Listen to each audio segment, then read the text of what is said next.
Good morning, good evening, good afternoon, whatever part of the world you are tuned in from. This is Funny Like a Clown podcast. I'm your host, Dennis Wirth. November 30th, 2021. This is episode 133. As always, today's episode is brought to you by G Vegas Buffalo Sauce for the spicy, sweet, savory taste of game time. There's only one G Vegas available at www.gvegas.webs.com. Go there, go green, go fresh, get it shipped right to your door, and it's game day. I like a good buffalo sauce. Why not? All right, we do comedy, and today I have on an actress who's appearing in a comedy film that we just got done completing after a year in the making. She's from Hull, Massachusetts, known for her acting roles in Apocalypse Party, Undatement Center, and Space People. Randy Veraguas, welcome to the show. Thank you very much, Dennis. Great to be here. Well, thank you very much for being on. I guess we'll start out. The reason I brought you on is because after a year in the making, we just completed a film called The World Needs a New Superhero, and a mutual friend of ours, Adam Griswold, who directed it, he approached you with the script. What did you think when he first approached you about it? I just thought, ooh, fun. I get to play a bitch. which ironically enough, I want, because I mean, if you've been around, you're a sweetheart. I know you're kind of like, you like to joke around, you like the life of the party. So this character is so like in the opposite direction of who you are. So, well, what did you have to do? That's what's fun about it. What's that? That's exactly what's fun about it. Being an actress, it's no fun when you're playing yourself. But when you get to play somebody that is not like you get to step into someone's shoes that you've never been in before. That's the exciting part, at least for me in my craft.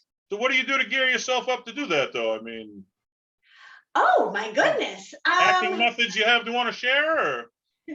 Yeah, right. Let's see. There's a lot of.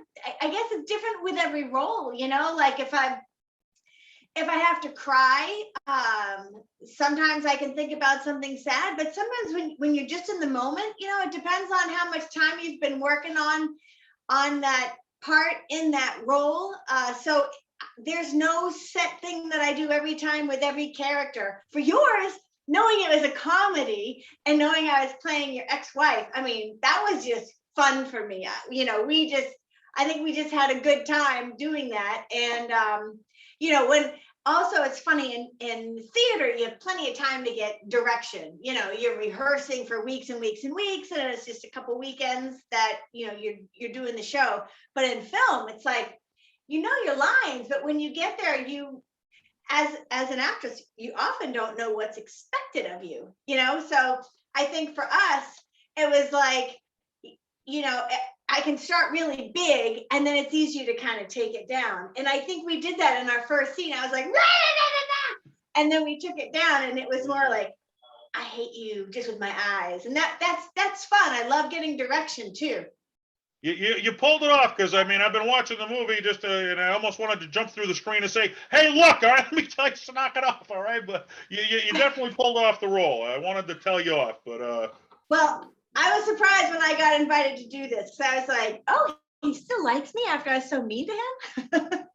Yeah, well, that's acting for you. Just you my character. Yeah, exactly. All right, so The World Needs a New Superhero. We're going to be having a showing in a theater. Hopefully, I'm working on that soon. Then eventually be available on Amazon Prime. So hopefully the listeners, when it is available, they'll go take a look. But let's take it back to the beginning. When you first started acting, how did you get the bug for acting? What made you get interested in the acting field?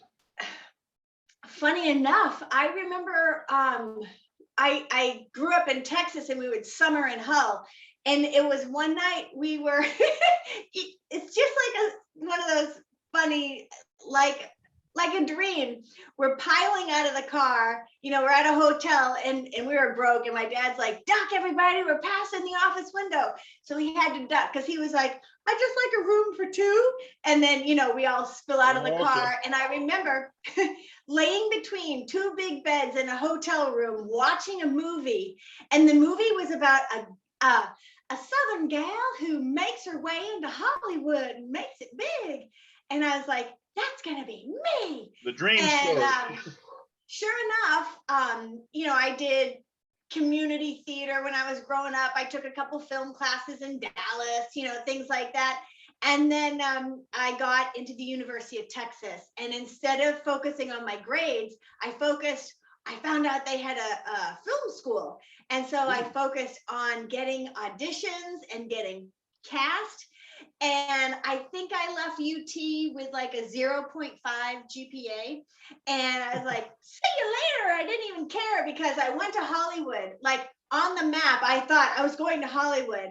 But in reality, I was living in Huntington Beach, which back then in 1988 was like 3-hour ride to Hollywood going 5 miles an hour. And this was before cell phones. So it was so difficult for me, but I got that acting bug when I was about 5 years old in that hotel room going, that's what I want to do. And it stuck with you. Okay. So you started going on these auditions. Do you remember the first time you got your first role? What was that like for you? Oh, I got it. Any excitement or? I remember the first time I auditioned for something for a repertory theater. And they told me that it was going to be $100. And I was like, oh my God, I was a waitress. I was like, I don't really have $100 to give you. And he said, no, we pay you $100. I was like, what? Oh I got paid to do this. Ooh. Yeah. I would get paid for doing something I absolutely love. It was, I was over the moon. Yeah. And really, you never work a day in your life if they pay you to do what you love to do, right? That's for sure. Yeah. Okay, yep. so now you mentioned, wait. I think. Oh, how about you? When did you get the acting bug?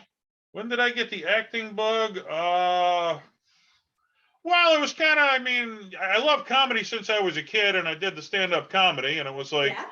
All the great comedians I saw, it was like, what was, you started out in stand-up comedy, and then if you did good, you got to do a movie. So I guess just being in comedy, watching all these great stand-up comedians, well, that's the ultimate goal is to make the great movie, great comedy movie that everybody remembers. So I set that as a goal to just try acting, to put out this great comedy movie to follow in the steps of all the Rodney Dangerfields and the Sam Kinnisons and everybody I grew up watching, so that's how I got the bug. So we did the Sam Kinison thing together too. Remember that? Yeah, that was a fun one. Yeah, From Preacher to Prophet, a Sam Kinison story. You can still see it on YouTube, and I think it's got like 5,300 hits, and every week it still gets more. It hasn't died down yet, so I mean, it's fun to just each week because I figure this is gonna level off at some point, but it don't. It just keeps going, and they keep watching. So somebody's liking it. They keep tuning it in, so that's good. That's great. But okay, so now you mentioned. I think I'm checking out on Internet Movie Database. It said you were born in Massachusetts, right?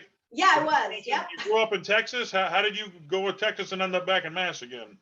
Yeah, my parents were young. They were 20 when I was born, and they were going to school at BU here in Boston. And then my dad ended up getting a PhD from Texas A&M down in College Station. So I went down there. And, you get out of school and he was offered a job and one thing led to the next and we kept staying in Texas. But every summer we would drive home. And so in my mind, I didn't live at home. Home was Massachusetts. We were going home for the summer. Home, was Hull.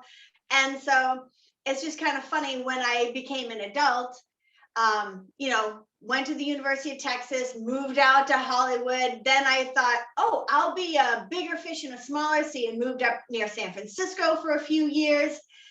Then I realized, shit, all my friends have college degrees and I didn't go that route. I had a really nice resume, of acting stuff, but it wasn't paying the bills. So I thought, I'm not dumb. I'll go back to school and I'll get my degree. So I moved out to Massachusetts and finished and got a bachelor's and from Northeastern and 4.0. Whoop, whoop. And then I actually became a stockbroker. And that's a funny story because I was actually acting. I didn't know I had a marketing degree, but I was like, what am I going to do? Like my idea was I'd get out of school and I would market foreign films around the world. And that just wasn't offered in the newspapers. We're looking for someone to market foreign films around the world. And again, I didn't really have any business acumen. I didn't know how to get what I wanted. And I saw this job for a stockbroker and I thought, well, I need money. And I did okay in honors finance. So I went out and I bought a red suit and I played the role of a stockbroker. I went in And I got it. I got the job. And I came home and I told my mom, I was like, I got the gig. And she's like, Randy, you're talking about managing people's money. This is not a gig. And I go, yeah, it is. I memorize my lines. You know, I can talk finance. And she's like, no, this is real. And I swear to God, I handled it like it was an acting job for 2 years before they caught on to me. And Figured that 2 years ain't bad. That's pretty good. Yeah. So. yeah. So what was life like? I mean, you actually went to Hollywood and tried to make a go of this? Oh yeah. Oh So yeah. It was what's crazy. it like? I mean, auditioning in Hollywood as compared to like a local audition in Massachusetts. What's the difference? Yeah, okay. I've heard that. But, Lots of drugs. well, I heard out there it's more like it's a business. You know, we look at it as a fun thing, but Hollywood, that's a business. They're kicking out to make money. It's like a regular industry like anything else, where around here it's an exciting thing. Where out there it's a business. So, I mean, what are the differences you saw? This was also in the 80s, and I didn't know what to compare it to. And I actually never did cocaine because I was told I would love it. And I was like, yeah, then I probably shouldn't do it. The 80s, sex, drugs, and rock and roll. There you go. Yeah, exactly. But it was, there was the casting couch that I also didn't participate in. I was just really too young. I'm the oldest of 5, so I'm like the real naive child, like, oh, I can do that, because I didn't have someone older than me saying, no, you can't, that's stupid. Right. So I looked really brave, but it was always ignorance. And I remember auditioning and they were like, okay, can you do that with your shirt off? And I'd be like, no, I'm good, see ya, you know. Really? So that exists. Ooh, I've heard yeah, of stuff big like time. that, but I've never heard anybody have experienced it. Yeah, really. So It's real. It's Oh, real. it is. Yeah. I remember I was on the set. It's all who you know, and Yeah, and there was no internet back then. Like, yeah, no cell phones, no texting. I mean, I had an agent, and if you were really good at somebody, you'd call up an agency and you'd say, I want to be represented. And you'd have to be in a show, you had to be doing theater, and they'd come and watch you and they'd decide if they were going to take you on or not. And so I got an agent, and it was really exciting. And every time I'd go to these auditions, I'd walk in and there would be 8 people sitting in this green room who looked just like me. Yeah. It was freaky. And I was that like, happened to me at Boston Casting. yeah. Yeah. So you've experienced that. And that's what it was. Every single audition, you just walk into clones.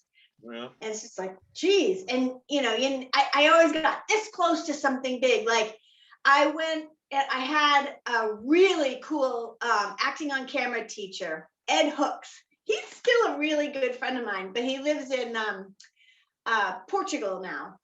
He lives in Lisbon. And a funny story is I ran into him in Lisbon. I literally tripped. A couple years ago, I was out there on vacation, and I tripped, and I looked up, and there's Ed Hooks, my old acting on camera teacher. What are the odds? In a restaurant. So we're staring at each other. It was very, very weird. But he got an audition for me, and I went to the Industrial Light and Magic. I think, is that George Lucas? And when I walked in, it was just this little storefront, and I signed this thing saying I would never reveal where it was. Now I don't even remember. And then they let me in because I was like, I'm here to audition. But there was like another code I had to give. And they opened a door, and there was like Chewbacca standing there, and then C-3PO. And I was like, what? And it was like acres and acres of this like sound studios and stuff. And they hooked electrodes all over my face, and they wanted me to be the expressive face of Casper, the friendly ghost. I came this close to getting it, and I didn't make it. I've seen stuff like that. Well, I know you mentioned the casting. I know Goldie Hawn. I seen an interview with her where she was a victim of the casting. She said, "No way, I'm not doing this," and walked out. And she went on to be one of the biggest actresses ever. So you don't have to go that road to get the big roles if you stuck to your guns and had class. So that's good. All right. So she's awesome. You're back here in Massachusetts, and you met a mutual friend of ours, Adam Griswold, who's an amazing director. I'm a fan of his work, and I think you're a fan of his work too. But what was that like meeting him, working through him? What do I think working with him? Well, what was it like meeting him and being able to do what you love to do through his movies and working with Adam? He's so creative, and he'll say first, as you know, he'll say like, I'm putting together a film, and let me know if you want to be in it, and then I'll write a part for you. And so it's like, okay, yeah, because I know he's gonna write like this quirky, crazy character, and it's so much fun playing those. So I'll say like, yes, and I have a day, or yes, and I have, I can do more than a day. Usually I can give a day. I can't do this full time because I'm not getting paid here, You gotta make a living, right? I know, I understand. Right, yeah. So, but All right. he's wonderful to work with. All right, so I guess in addition to acting, you took on a producer role once. You produced Lungs. What was Lungs all about? Oh, yeah, that was really interesting. That was a really, really good series. It was like a TV series, but for the internet. And the guy, Seth, oh, I'm having a brain fart. I can't remember his last name. Seth. Anyway, nice guy. Ended up going out to LA and getting a film degree after he did this series of Lungs. And so he's just always looking for producers. So I sent him some money. He's just a really good kid. And I think one day, Chitwood, something like that. And one day he'll be famous. And then maybe he'll remember me and cast me in one of his roles. That's what you hope. Yeah, the first one I did, the guy I did it, the director moved out to LA and he said things took out for him. We're all wondering, we all like acted in it and he was never getting it to us. Like, where is it? Where is it? He's like, well, I moved to LA and things took off, but I'll get it to you. He finally did get it to us, but we're like, well, don't forget me. It happened.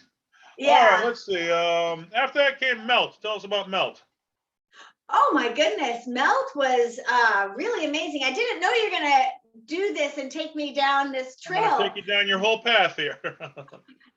I had just moved back to the US after living in Europe, and I was debating whether I should join the Screen Actors Guild. I had been in AFTRA. I did a ton of voiceover work before I moved out to Europe, and I was in Europe for 7 years. And when I was out there, I quit paying dues. I said, listen, I don't know if I'm ever coming back to America. I can't be in the union right now. I just can't work. And so I had moved back to America, and I thought, do I go union or non-union? And I think I made the right choice for the place in my life where I was, because I was still a mother, I was still a wife. And I went non-union, and Melt was my first non-union short that I did once I got back. And it was so professionally done. And a lot of those people have moved on to Hollywood, and they're working in the industry. They're phenomenal. That's a lot of the fun, seeing the passion that the people you work with put into it. Everybody's knowing they're really, giving it all they got. All right, here's one I thought had a funny name, The World's Worst Director. Take us there. What was that? That was Seth again, the guy who did Lungs. And this time I had a part in it, and I had a really crazy role. And that was just a lot of fun. And again, great group of people. So he was a good director calling it to the movie The World's Worst Director. Yes, exactly. Okay. All right, here's one that I met you on. This is when we first met with Adam, Journey of the Cartoon Man. What was that? No, that was different, because that was a lot of cartoonish stuff where you're on the green screen. And I mean, what was that like for you? Yeah, that was exciting with the green screen stuff. And also Adam was so cool. Like I mentioned, I've got a kid. He's out of the house now, but back then, he was probably like 10 or 9. And I said, Adam, I really want to do your film, but I've got my kid with me. Do you have any extra roles that he could do? And Adam's like, yeah, bring him. That's fine. Well, when we sat down and watched Cartoon Man, he had more camera time than I did. Like, he out-acted you. Little, yeah, it was really funny because, camera time is so important. Right. Well, what's it like? I mean, like for you, because I mean, when you're on a green screen, you got to imagine everything's there. Where in live, live action, everything really is there. I mean, right. What's that? Is that more difficult for you, easier for you, or how do you get yourself into? I had actually done green screen stuff before, like I did some stuff in Europe. It's just using your imagination, Right. And if you can imagine it, and it's just understanding humans too. Like I always loved my psychology classes, even my business classes. To me, everything's acting, and And when I say acting, it's just understanding human nature. So if you're in front of a green screen and you're supposed to walk in, because I just had this role a year ago, you walk in and everything you're imagining your house has just been like ransacked. You could just think, how would I experience that? How would that make me feel? And you can do that in a world that doesn't physically exist. It has to exist up here. I mean, it's challenging, but that's the big difference. It's like That's you not get to following imagine. directions important. You gotta feel because the director has it in his head. He knows what's there, and you really don't. So just listen to what they say, and they'll figure it out later. I found, yeah. Right. Yeah, and you have to have faith in the FX guy too, because you don't want to be like staring up here when all of a sudden when you're watching the movie, the thing you're supposed to be looking at is right here. You're going, So the FX guy has to work well with what you've given them. It's a team effort for sure. All right, let's take us Slippery Slope. What was that about? That was a friend of mine that I met on Melt, wrote his first short, and I was flattered. I'm not bragging, I'm very flattered, but these days I don't even audition. People just call me and say, hey, I have a role for you. Right. And I'm grateful, and I always try to take it. And that was the idea behind Slippery Slope, and we just had a lot of fun on set. I mean, it sounds like I don't take anything seriously, so I'm like, that was fun. But like, I'm just doing what I love. So yes, it's work, and yes, I take it seriously, but if I just think about it, it's just always fun. Yeah, it's fun on set for sure. All right, now this next one was with Adam, and I recently had Adam on the podcast, and he said that he'd have trouble picking his favorite role, but if he could pick his least favorite movie, it was this one. You were in Suburban Spies, and he said the reason for that was he had this grand idea, but then a lot of people started backing out, so he had to scale it down to smaller than what he actually had to make. But I mean, what was it like for you working on Suburban Spies personally? I mean, I was just super cool. I got to wear all black, and and I was with two other dudes. So I mean, we had a lot of fun. Again, it was no different for you. Okay, for you it was the same as any other role, right? Yeah, and I didn't even know that he had to scale it down like that. I feel bad. Yeah, that was what he said. He had a lot of people that everybody's excited. I found that out too. I mean, even when I approached him with the world needs a new superhero script, he's like, you're biting off a lot here, more than you can chew, I think, is to get that many people. I lucked out. I got everybody to show up, but it was a challenge. That's part of it. Not everybody's professional like you and me, so that's the challenge. Here's what I remember from Revenge of the Animals. What was that one like for you? I was grateful I didn't have to wear a mask. And I was also grateful that I got to develop my character. And I had gone to the Dollar Tree store, and I had gotten a bunch of those fake vines and stuff, and I clipped them in my hair, and I made myself all ratty. And I was wild. You were there, right?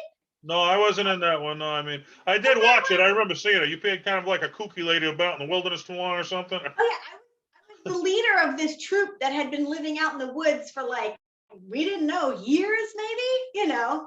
And it was a lot of fun. Well, that was exciting for Adam because he said he started to be able to spend some money, and then actually buy masks and put a little bit into doing bigger productions. Yeah. Which led to probably one of his biggest productions to date, Space People 1 and 2. What was that like for you being in those? That was great too. That was a lot of fun. I got to use my space voice when I turned into an alien, so that's always fun. So it seems like it was a little bit bigger of a budget movie than what he had put together before, or at least he had, more actors and more scenes and more stuff went into it. Yeah, and when I'm on set, I don't notice that, because usually we just shoot at his house, and I'm not seeing it from the grand scheme of things. I'm just seeing it from my very myopic day on set. I see that. All right. So I guess here's one that's in your credit. I guess it was one of the bigger ones you did. Undatement Center. What was that about? That was interesting. I really had a good time with my character. I'll be honest with you, I didn't understand the whole plot when I read it, and it didn't matter, because what I had to do was I had I just played this lady who was in charge of a line of people. You know, you can come, you can't come, you can come, you can't come, that kind of lady. And so I had to kind of develop a backstory because she seemed so flat on paper. And so I went to the store, and I must admit, I've done this more than once. I had to go get really quirky clothes, and I kept the tags on because I knew I was on set for a day, and then I returned them because I was never going to wear them again. And I know that's awful, but I'm pretty sure other actresses have done Do what that. you got to do, right? Yeah. So once I developed her backstory and I had such a flamboyant outfit on, this character just came to life. And I think I took a very flat role and gave it some puffiness. I don't know. Again, I had a good time with it. Yeah, that's half the fun. Is every role's different. If it was the same thing every time, it'd get boring. But you got to put yourself in different situations every time. Yeah. Yeah. All right. Let's see if I get this name right. The Rover Gift of Eden. Yeah. All right. What was that like? That was a feature. So that was really, really long. Obviously, I wasn't in it for the entire length of the movie, but a friend of mine had been writing that for a long time. He and I used to do television 30 years ago when I was living here, when I was going to Northeastern. Tom Connors and I would write skits for just our local TV station. It was almost like, and I had done that in San Francisco too, writing skits, you know, with a bunch of people, and we put it on community TV. So that was a lot of fun. And now to be in his feature, it was really wild. And usually my characters are like all over the place and really weird. But in this role, I played a detective. So I had to really take it down. And she's not even really funny, which is hard for me. But serious role, right? Yeah, it kind of was. And and it's very sci-fi. And she's looking for her mother who drank the elixir of life and is like 2,000 years old. So it's very, very intriguing. So it was fun to playing a detective. And I must say that I'm in his sequel, playing the same detective, Detective Melissa. Uh-huh. Yeah. So you're playing the same character in two different films?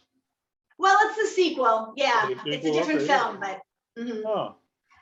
So Yeah. It was challenging for you as an actor then, I guess, right? Yeah, it was really like, I realized like when the camera wasn't rolling, I was like cracking jokes and everything because I needed that. And then when the camera rolled, I was like, okay, take it down, and I would Back get into into character. It was really hard for me not to be funny in character. Yeah, there's a lot of you don't realize how much sitting around there is on set if you're doing acting. It's a lot of hurry up and wait. So a lot of downtime. But even when you're acting, you do a lot of acting and they edit it down. So what you actually act is only a little bit you're getting to see out of what you actually did. But that's true too. It's fun in the end. All right, let's see. Lights, Camera, Terror. Tell us about that one. Oh, well, that's Adams again. And wasn't that the one where the end of the world? Oh no, that was the apocalypse party. That was the apocalypse one, right? Lights, Camera, Terror, I think was you were in some haunted house or something and everybody was getting killed off one by one. Oh, is that when I played Lizzie Borden? Oh, that was really fun because I had never been in. Oh, wait, no, that wasn't. I just played a ghost. I was a very happy. I asked you one time, I said you played a ghost. You're like, I never played a ghost. I'm like, I'm pretty sure that was you. I watched it. Yeah. So you were a ghost in that one, right? Yeah. Yes, but I wasn't like a ooh ghost. I was just like a happy dead lady. Yeah. Yeah. I thought that was I mean, just the special effects used to make you guys look like a ghost. I was like, wow, that's pretty convincing. Yeah, it was really good what he worked that he did. Yeah, and oh my God, it was freezing that day, but that was hard because ghosts aren't supposed to feel the temperature. And we were like, yeah, I hit one of those days on a bridge. I know you could see my breath coming out on screen a little bit. Like it wasn't supposed to be cold, but it was pretty tough not to pull it off. Right.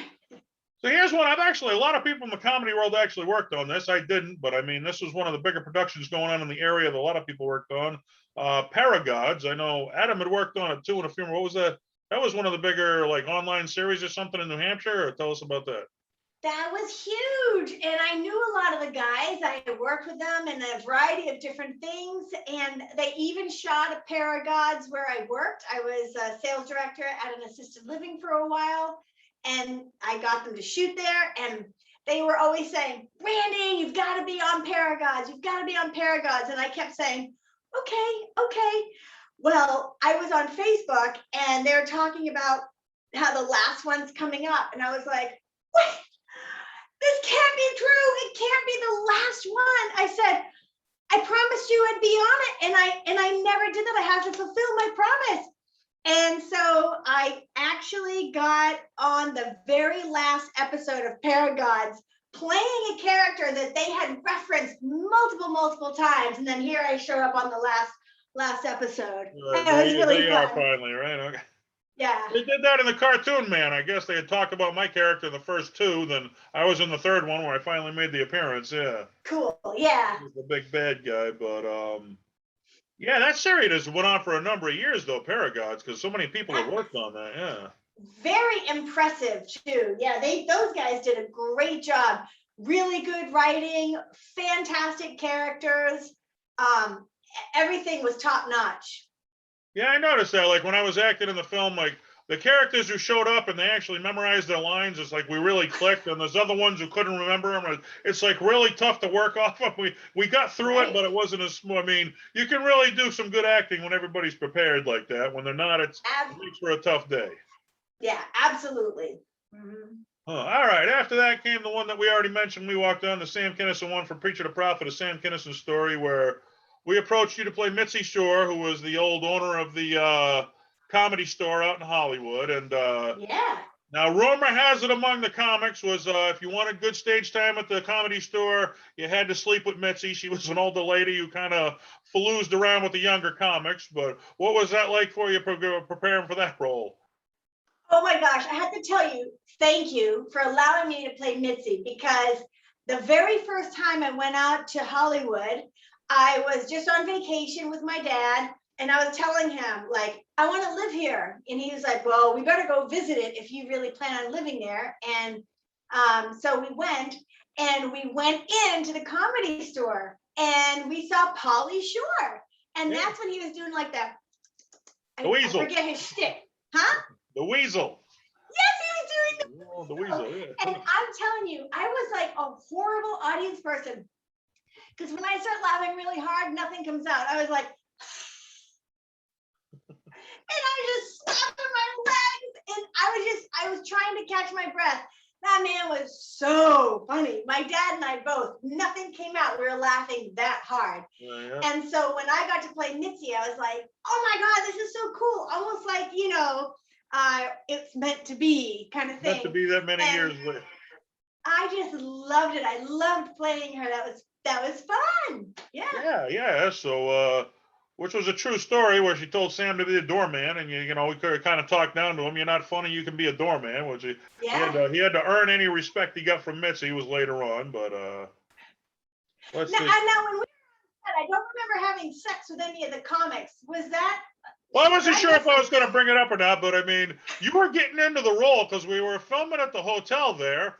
And this was when Sam came knocking on her door, hey, what do I got to do to get some better stage time? And you were pulling me in, come on, we'll figure something out. And I remember you asking me, you're like, hey, look, I'm later in my life. How do you want me to answer the door? Black bra or nipple showing? And I'm like, well, there's some offer from me. I'm like, I don't think I can get nipple on YouTube. We better go with the black bra. But I mean, you were ready to give it up for the role. I mean, you were definitely whatever it took, right? Hey, you know what? Once you breastfeed, these things are just like food sources. It's nothing even sexual anymore. There's nothing shame about the beautiful body, right? All right. So like I said, that one's doing very good. Well, now after that one, you talked about the end of the world apocalypse party. Take us to that. What was that like? I remember you were playing cards with somebody losing fingers or something. I don't know. I was playing checkers, thank God, because that's not hard for me to do. And we were playing checkers, and we knew the world was coming to an end, so we're upping the ante a bit. And I said, if you lose, I get your finger. And by the end of this little, short here, I had fingers lined up. I mean, just shows like how crazy humanity can get, and like how off the wall this party got. But the apocalypse was happening. The end of the world. What do you do? That's one of the big questions. What do you do? What do you do? If the end of the world's coming, what do you do? What's the answer? I don't know. And Dennis, it's funny because that is a comedy, but so often with comedies, when you're in them, it's not very funny. Like you get like something horrible happens even in your life, and you're like, this is horrible. But years later, you're like, remember when that happened? Right. That was horrible. Comedy and tragedy is just that really fine line. Like really good comedy is right on the line. So it was interesting playing that role, being very serious that I wanted a finger, and I needed a finger, and then watching it and knowing that's comedy. You know, it's people think, that one actually did pretty good on the film festivals, right? Adam entered in some film festivals. I think it did pretty good on a few. Yeah, I mean, it's so unique. I mean, his writing is so unique. His story ideas, like who thinks like that? Adam he's different and he's easy to work with. That's what I like about Adam. He's, Yeah. Which I actually seen the thing with Martin Scorsese. Okay, here's one of the greatest directors of all time, and he says, "I'll tell actors do it 4 times my way, then do it 1 time your way, and sometimes the way they do it's better than anything I think." So I mean, there's one of the greatest directors of all time telling you, "Hey, sometimes the actors do it better than what I tell them to do." So you can't beat that. Right. All right, Taskville: A Quest for Knowledge. Well, that was during the pandemic, right? Where that was different, right? What was that about? That was very strange because I was playing a robot, and my son had to film me because this was during COVID pandemic, like hardcore, where you couldn't be with anybody. Right. And Adam came up with this script, and he said, "Hey, want to make a movie? If you want to be in it, let me know." And he wrote all of our parts, and we had to shoot them ourselves. And then he edited them into this film. The footage, I was like, wow. So he wasn't even there to say, "Hey, Rand, can you tone it down? Hey, can you bring it up? Can you do this?" And no camera cues or anything. So we just shot it on the beach, and I did what I thought a robot would do, and he couldn't say, "We got to redo it." And we all sent in our parts to him. That was impressive. So you had to make do with what you had at the time, and that was, without getting together, that was what you could do, right? Yeah. So, yeah, I mean, even if you're acting off somebody without them there, you're not getting anything. So everybody had the same challenge I did. It was interesting watching it. We all did. I must say, we all did a great job.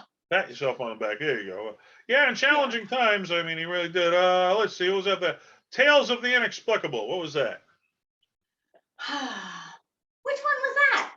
That was recent, but is that when I was Lizzie Borden? I don't know. That was a bunch of short films he just recently did up in a movie theater in New Hampshire, like a series of short films he put together.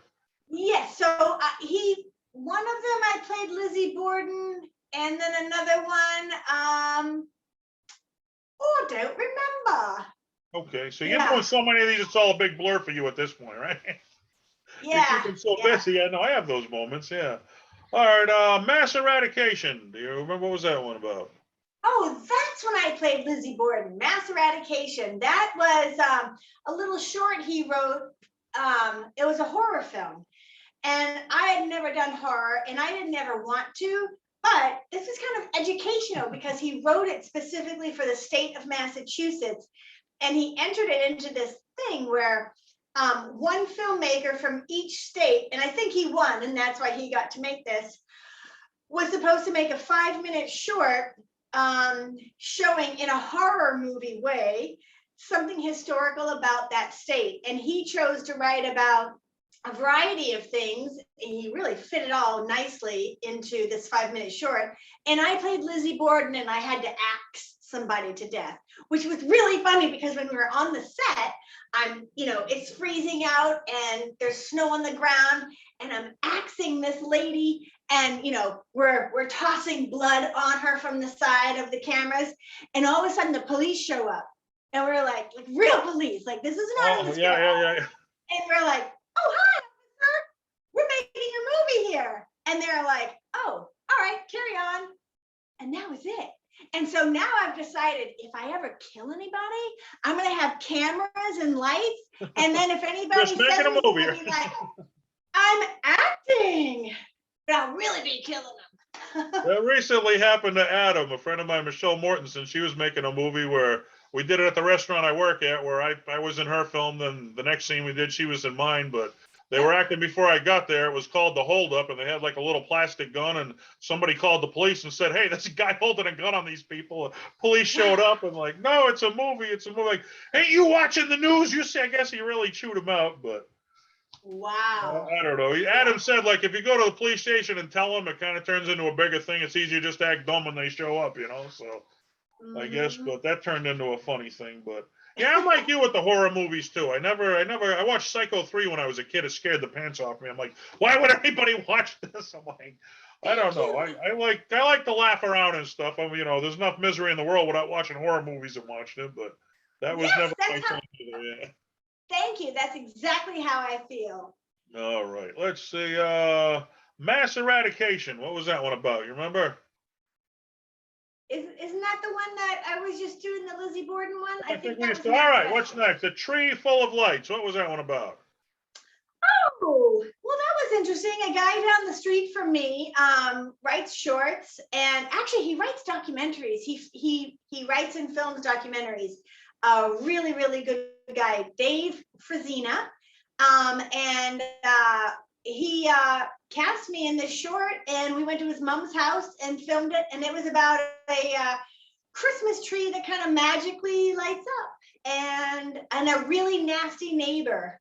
And he said, "This is a true story." And I was like, "Huh, all right." So I play a wife, and I play a loving wife, a doting wife, and it's not very funny, but it just leaves you kind of going like, "Oh, that's all." No, that's a good role though. Yeah, Christmas time type thing. Sure.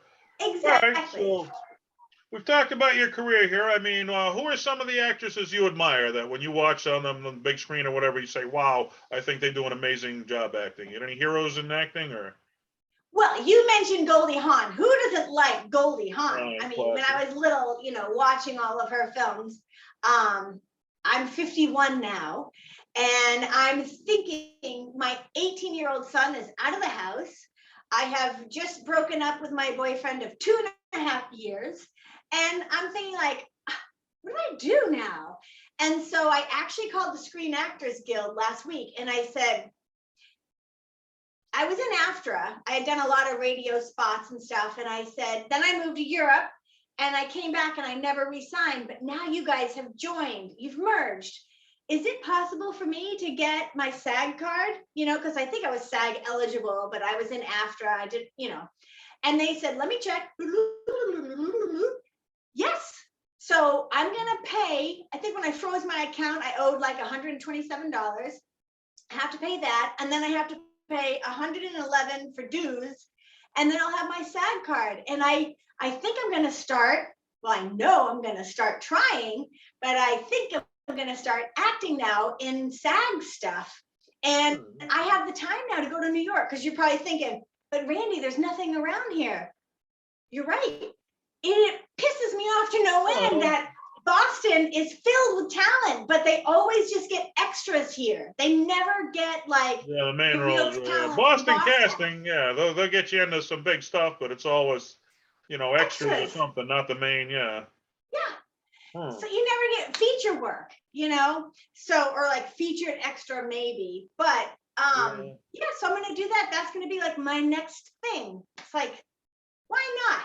Someone's gonna want to hire like a hopefully it leads to something bigger for you. And I mean, if you got the time now to go to New York, I mean, that can only lead to bigger things, right? I won't move there, but I'll drive there. Yeah, I mean, the more time you put into anything, the more success you're gonna have doing it, right? Right. Maybe. All right. So yeah. Goldie Hawn. Anybody besides Goldie Hawn? Any other heroes, or just her? Oh my God, there are so many. Meryl Streep. I mean, I love watching movies. I love them all. I don't think they're horrible, Was there ever a role one of them did where you thought, boy, I would have been perfect in that role? I mean, was there ever a role somebody did, you thought, hey, that's the role for me. I should have got that.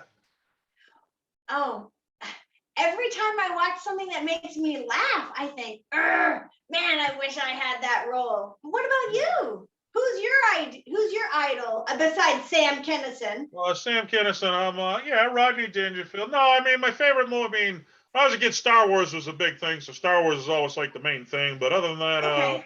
A Few Good Men with, I thought that was some amazing acting in there with Jack Nicholson, Tom Cruise. I mean, Oh just yeah, Demi Moore, all the big names were in that. yeah. The Shawshank Redemption, that's probably one of my favorite movies of all time. That's like That's a killer. great movie. I must have seen that 100 times, just to the point I can recite the movie word for word. I like that. Yeah. Um, Did you ever see Overboard with Goldie? yeah, and, Kurt and Russell. Yeah, her. You can't call her husband, but yeah, that was a 80s classic Yeah. movie. Yeah, and, Yeah, absolutely. what was it? Full Metal Jacket. I got the sergeant there. I got a kick out of him. He was just so mean. It was to the point of funny. I got a kick out of him. He wouldn't let up for 1 second. So I thought that was some. But I mean, he was actually a drill sergeant in the I was army. gonna say, That's yeah. why they got him, because he was perfect. He knew Yeah. how to pull it off perfectly. But I mean, Yep.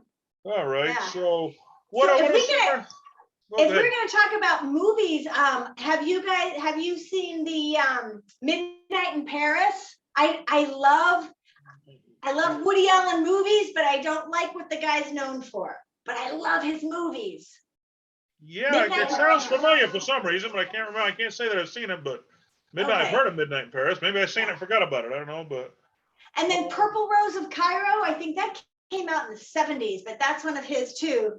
And it deals with time, really weird time stuff. Like I love the idea that time is just kind of man-made and it doesn't really exist. Like that movie with Matthew McConaughey, he ends up in the wall. What's the name of that? not sure. Shoot. No. But things like space travel and time stuff. I love all that Stuff stuff. that I'd makes you love to be think, in one of right. those. So what are your favorite movies of all time? Top 3 favorite movies you could watch over and over again? Oh, Purple Rose of Cairo, Midnight in Paris, and Overboard. Those are your 3 those are favorites? great. Yeah, okay.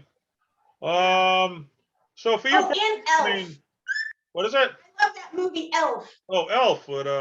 What's his name? I can't think of it now. Will Yeah. Ferrell. Will Farrell. That's the name. Thank you. All right. Oh, that's so funny.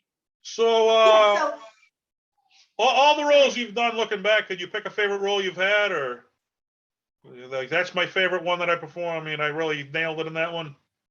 no, but you know what I really like is just playing characters and getting a chance to write also. I've got a ton of ideas for shorts and features and skits.